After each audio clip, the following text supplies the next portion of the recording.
بسم اللہ الرحمن الرحیم۔ السلام علیکم ورحمۃ اللہ وبرکاتہ۔ دوستو، مجھے امید ہے، یقین ہے کہ آپ سب لوگ خیریت سے ہوں گے۔ دوستو، کیا آپ پبلک سپیکنگ کا ہنر جاننا چاہتے ہیں؟ کیا آپ زندگی میں پبلک سپیکر بننا چاہتے ہیں؟ کیا آپ یہ جاننا چاہتے ہیں کہ پبلک سپیکر بننے کے لیے کن چیزوں کا ہونا ضروری ہے؟ میں نبیل احمد قریشی آپ سب لوگوں کے ساتھ آج جاننے کی کوشش کریں گے کہ پبلک سپیکر بننے کے لیے کن چیزوں کا ہونا ضروری ہے۔ آرٹ آف پبلک سپیکنگ آج کے ہمارا ٹاپک ہے جس پر ہم بات کرنے جا رہے ہیں۔ آرٹ آف پبلک سپیکنگ جاننے سے پہلے دوستو یہ جاننا ضروری ہے کہ پبلک سپیکنگ کیا چیز ہوتی ہے۔ جی ہاں، what is public speaking? Public speaking کا مطلب ہوتا ہے کہ speaking for public, talking about their issues. Public کیا ہوتی ہے؟ پبلک دراصل آپ کے دوست ہو سکتے ہیں، آپ کے کلائنٹ ہو سکتے ہیں، آپ کے امپلائی ہو سکتے ہیں، اور وہ کامن لوگ ہو سکتے ہیں کہ جن سے آپ روزانہ کی بنیاد پر مخاطب ہوتے ہیں۔ دوستو، پبلک سپیکنگ میں جو سب سے بڑی چیز رکاوٹ ہوتی ہے، آپ کو پبلک سپیکر بننے سے روکتی ہے، وہ ہوتی ہے خوف۔ خوف آپ کو پبلک سپیکر بننے سے روکتا ہے۔ ہم یہ جاننے کی کوشش کریں گے کہ دنیا میں کتنے طرح کے خوف پائے جاتے ہیں۔ دوستو، عام طور پر دنیا میں 3 طرح کے خوف پائے جاتے ہیں۔ پہلا خوف، لوگ کیا کہیں گے۔ دوسرا خوف، فیئر آف پبلک سپیکنگ، اور تیسرا، انہونی کا خوف۔ دوستو، ایک مثال لے لیجئے۔ سانپ تو آپ سب لوگوں نے دیکھے ہوں گے۔ دنیا میں کل 100% سانپ پائے جاتے ہیں۔ ان 100% سانپوں میں سے محض 8% سانپ جو ہوتے ہیں وہ زہریلے ہوتے ہیں۔ لیکن اتنی کم تعداد میں سانپ زہریلے ہوتے ہیں، لیکن ان سانپ کے ڈسے جانے کا خوف ہی انسان کو موت کی وادیوں میں دھکیل دیتا ہے۔ سوال یہ پیدا ہوتا ہے کہ خوف پر آخر قابو کیسے پایا جائے؟ جی ہاں، آپ کو گھبرانے کی ضرورت نہیں، کیونکہ خوف دراصل ایک نیچرل پروسیس ہے۔ خوف اس بات کی علامت ہے کہ آپ زندگی میں کچھ بڑا کرنے کا ارادہ رکھتے ہیں۔ جی ہاں، ڈر کے آگے جیت ہے۔ جہاں بھی آپ خوف محسوس کریں تو سمجھ لیں کہ آپ کی منزل قریب آ چکی۔ آپ کو میں یہاں پر ایک مثال دوں گا، ایک قصہ سناؤں گا شیخ سعدی رحمۃ اللہ علیہ کا۔ شیخ سعدی کو 67 سال کی عمر میں یہ معلوم ہوا کہ وہ ان پڑھ ہیں۔ زندگی کی 67 بہاریں دیکھنے کے بعد انہوں نے اپنے ساتھ ایک وعدہ کیا کہ وہ قدم اٹھائیں گے اور قلم آگے بڑھائیں گے۔ شیخ سعدی رحمۃ اللہ علیہ، جنہوں نے 120 سال کی عمر پائی، جب وہ اس دنیا سے رخصت ہوئے تو وہ 2 کتابیں لکھ کر گئے، ایک گلستان سعدی اور دوسرا بوستان سعدی۔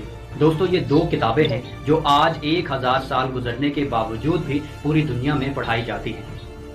سوال یہ پیدا ہوتا ہے کہ شیخ سعدی کے اس واقعہ سے ہمیں کیا سبق ملتا ہے؟ جی ہاں، اس واقعہ سے ہمیں 3 اسباق ملتے ہیں۔ پہلا سبق کہ a journey of thousands miles start from single step، کہ ہزاروں میل کا سفر ایک قدم سے شروع ہوتا ہے۔ It's never been so late until your death۔ تقدیر ہمیشہ ہمیں موقع دیتی ہے۔ آپ جب بھی خود کو جان جائیں تو وہ کام آپ شروع کر دیں۔ جی ہاں، قرآن حکیم میں سورۃ البقرہ کی آیت نمبر 155 میں اللہ تعالیٰ یہ ارشاد فرماتے ہیں کہ ہم تمہیں ضرور آزمائیں گے، کچھ ڈر اور بھوک سے، کچھ مالوں، جانوں اور پھلوں کی کمی سے، اور اس کے ساتھ خوشخبری سنا دو صبر کرنے والوں کو۔ دوسری جانب اللہ تعالیٰ قرآن مجید میں یہ بھی ارشاد فرماتے ہیں کہ لا خوف علیہم ولا ہم یحزنون، کہ وہ کہ جو میرے دوست ہیں انہیں کوئی خوف تنگ نہیں کرتا۔ جی ہاں، گر کر اٹھنے والے ہی کامیاب ہوتے ہیں۔ آپ زندگی میں ہارتے نہیں بلکہ آپ زندگی میں سیکھتے ہیں۔ جی تو دوستو، اب آپ نے یہ جانا کہ پبلک سپیکر بننے کے لیے سب سے پہلے آپ کو اپنے خوف پر قابو پانا ہوگا۔ آپ اپنے خوف پر قابو پا چکے ہیں۔ اب میں آپ کو بتاتا ہوں کہ پبلک سپیکنگ کے لیے دوسری سب سے اہم چیز کیا ہوتی ہے۔ جی ہاں، آپ اگر پبلک سپیکر بننا چاہتے ہیں تو آپ کو گڈ کمیونیکیٹر ہونا پڑے گا۔ اگر آپ ایک گڈ کمیونیکیٹر ہیں تو اس کا مطلب یہ ہوا کہ آپ ایک اچھے پبلک سپیکر بھی ہیں۔ گڈ کمیونیکیٹر کے لیے کمیونیکیشن اچھی ہونا ضروری ہے۔ جی ہاں، کمیونیکیشن کہتے کسے ہیں یہ جاننا بہت ضروری ہے۔ دوستو، کمیونیکیشن ایک انگریزی زبان کا لفظ ہے جو کہ ایک لاطینی زبان کے لفظ کمیونس سے نکلا ہے، اور کمیونس کا مطلب ہوتا ہے ہم آہنگی پیدا کرنا۔ کمیونیکیشن کا مطلب ہوتا ہے کہ ہم اپنے خیالات اور احساسات دوسروں تک پہنچاتے ہیں۔ جب ہم اپنے خیالات اور احساسات دوسروں سے ہم آہنگ کرتے ہیں تو اسے ہم ابلاغ کہتے ہیں یا ہم اسے کمیونیکیشن کہتے ہیں۔ دوستو، ہم اپنے خیالات اور احساسات دوسروں تک الفاظ کی صورت میں بھی پہنچاتے ہیں۔ مختصراً یہ کہ اگر ہم انسانی سوچ اور خیالات کی ترسیل کو دوسروں تک پہنچائیں تو اسے ہم ابلاغ یا کمیونیکیشن کہتے ہیں۔ جی ہاں، کسی کے نزدیک کمیونیکیشن کتنا اہم کردار ادا کرتی ہے، کون اس کو کتنا اہم سمجھتا ہے؟ جارج اے ملر کہتے ہیں کہ اگر آپ کتے کی دم پر پاؤں رکھیں اور وہ اگر بھونکنا شروع کر دے تو آپ اسے کمیونیکیشن نہیں بلکہ آپ اسے حادثہ کہیں گے۔ ہاں، اگر آپ کتے کی دم پر پاؤں نیو یارک میں رکھتے ہیں اور پھر اس کی آواز اگر لندن میں سنائی دے تو پھر آپ اسے کمیونیکیشن کہیں گے۔ دوستو، آخر کمیونیکیشن اتنی اہم کیوں؟ ہماری زندگی میں یہ اتنا اہم کردار ادا کیوں کرتی ہے؟ جی ہاں، اگر ہماری روزمرہ کی گفتگو اور بات چیت سے کمیونیکیشن کو ختم کر دیا جائے تو ہمارے کاروبار باقی نہ رہے۔ ہمارے سکول، ہمارے گھر، ہمارے کالجز، تعلیم کا سلسلہ ہو یا سیاستدانوں کا اپنا نقطہ نظر دوسروں تک پہنچانے کا معاملہ ہو، ہر جگہ کمیونیکیشن بہت اہم کردار ادا کرتی ہے۔ نفرت کا اظہار کرنا ہو یا محبت کا یقین دلانا ہو، دیگر ممالک سے دوستی استوار کرنا ہو یا پھر اپنا گلہ اور شکایت دوسروں تک پہنچانا ہو، ہر ایک صورتحال میں ہماری یہ کوشش ہوتی ہے کہ ہمارا یہ نقطہ نظر دوسروں تک پہنچ جائے، ہمارے یہ خیالات اور احساسات جو ہمارے ذہنوں میں موجود ہیں وہ دوسروں تک پہنچ جائیں اور دوسرے ان کو اچھی طرح سے سمجھ جائیں۔ جی ہاں، کمیونیکیشن کے معنی و مفہوم جاننے کے بعد اب یہ بہت ضروری ہے کہ کمیونیکیشن کے سورسز کا بھی پتہ لگایا جائے۔ کمیونیکیشن کے وہ کون سے سورسز ہیں کہ جن کے ذریعے کمیونیکیشن ہوتی ہے؟ جی ہاں، آپ کا ڈریس یعنی آپ کا لباس اور آپ کے الفاظ، یہ وہ دو تمام سورسز ہیں کہ جن کے ذریعے آپ کی زیادہ تر کمیونیکیشن ہوتی ہے۔ جی ہاں، آپ کا لباس انسان کی شخصیت کا پہلا اور خاموش تعارف ہوتا ہے۔ آپ اپنے لباس سے کمیونیکیشن کر رہے ہوتے ہیں اور یہ بتلا رہے ہوتے ہیں کہ آپ کی شخصیت کیا ہے اور آپ کون ہیں۔ جی ہاں، دوسرے نمبر پر آتا ہے آپ کے الفاظ۔ آپ کے الفاظ بھی کمیونیکیشن میں بہت اہم کردار ادا کرتے ہیں۔ دیکھا جائے تو فزیکل چیزوں کے الفاظ بہت کم ہوتے ہیں، چوپایوں کے الفاظ فزیکل چیزوں کی نسبت قدرے زیادہ ہوتے ہیں، اور اشرف المخلوقات یعنی انسان کے پاس الفاظ کا ذخیرہ بہت زیادہ ہوتا ہے۔ دوسری تمام مخلوقات سے سب سے زیادہ چیز انسان کے پاس الفاظ ہوتے ہیں۔ اگر انسان محض 500 سے 600 الفاظ اچھی طرح سے سمجھ لے تو وہ ایک اچھا رائٹر، ریڈر اور سپیکر بن سکتا ہے۔ قرآن مجید میں سورہ زمر میں اللہ پاک یہ ارشاد فرماتے ہیں کہ اے نبی، ان سے کہہ دو کہ میرے پسندیدہ بندے وہ ہیں جو غور سے سنتے اور پھر ان باتوں پر عمل کرتے ہیں، یعنی کہ a good listener is a good communicator۔ اگر آپ ایک اچھے سننے والے ہیں تو آپ ایک اچھے بولنے والے بھی ہو سکتے ہیں، لیکن کم بولیں، اچھا بولیں۔ جی ہاں، حضرت علی کرم اللہ وجہہ کہ جنہیں باب العلم کہا جاتا ہے، آپ فرماتے ہیں کہ انسان الفاظ کے پردے میں چھپا ہوتا ہے، جب ایک انسان بولتا ہے تو اس کا علم ہو جاتا ہے۔ جی ہاں، ایک اور جگہ حضرت علی کرم اللہ وجہہ یہ بھی ارشاد فرماتے ہیں کہ کلام کرو تاکہ تم پہچانے جاؤ۔ حضرت اشفاق احمد اشفاق صاحب فرماتے ہیں کہ الفاظ کے استعمال میں محتاط رہا کریں، کیونکہ الفاظ کے دانت تو نہیں ہوتے، مگر اگر یہ الفاظ کاٹ کھائیں تو اس کے زخم ساری زندگی نہیں جاتے۔ یہ تو ہم اب جان چکے کہ پبلک سپیکنگ کے لیے سب سے پہلے جو چیز ضروری ہوتی ہے وہ اپنے خوف پر قابو پانا ہوتا ہے، اور دوسری چیز جو پبلک سپیکنگ کے لیے سب سے زیادہ ضرورت ہوتی ہے وہ ہوتی ہے کمیونیکیشن، کہ آپ کو گڈ کمیونیکیٹر ہونا چاہیے۔ اب تیسری چیز پر بات کریں گے کہ پبلک سپیکر بننے کے لیے آپ کو کس چیز کے لیے تیار ہونا ہوگا۔ جی ہاں، تیسری سب سے بڑی طاقت ہوتی ہے امیجنیشن کی طاقت یا تخیل سازی کی طاقت۔ تخیل سازی یا امیجنیشن انسانی دماغ کا خاصہ ہے۔ جی ہاں، انسانی دماغ اسی تخیل کی بنیاد پر اپنا کام سر انجام دیتا ہے۔ ہم محفل میں یا کبھی تنہائی میں ماضی کی خوشگوار یادوں یا تلخ یادوں میں مصروف رہتے ہیں یا مستقبل کی منصوبہ بندی کر رہے ہوتے ہیں۔ جب کبھی بھی انسانی دماغ تخیل کی طاقت کو استعمال کرتا ہے تو کام کی اور عمل کی رفتار بڑھ جاتی ہے۔ اگر آپ پبلک کا سامنا کرنے سے گھبراتے ہیں، آپ اگر پبلک کے سامنے بولنے سے گھبراتے ہیں تو جی ہاں، آپ بھی امیجنیشن یا تخیل سازی کی طاقت کو استعمال کرتے ہوئے ایک گڈ پبلک سپیکر بن سکتے ہیں۔ اس سے آپ اپنی پبلک سپیکنگ کا خواب پورا کر سکتے ہیں۔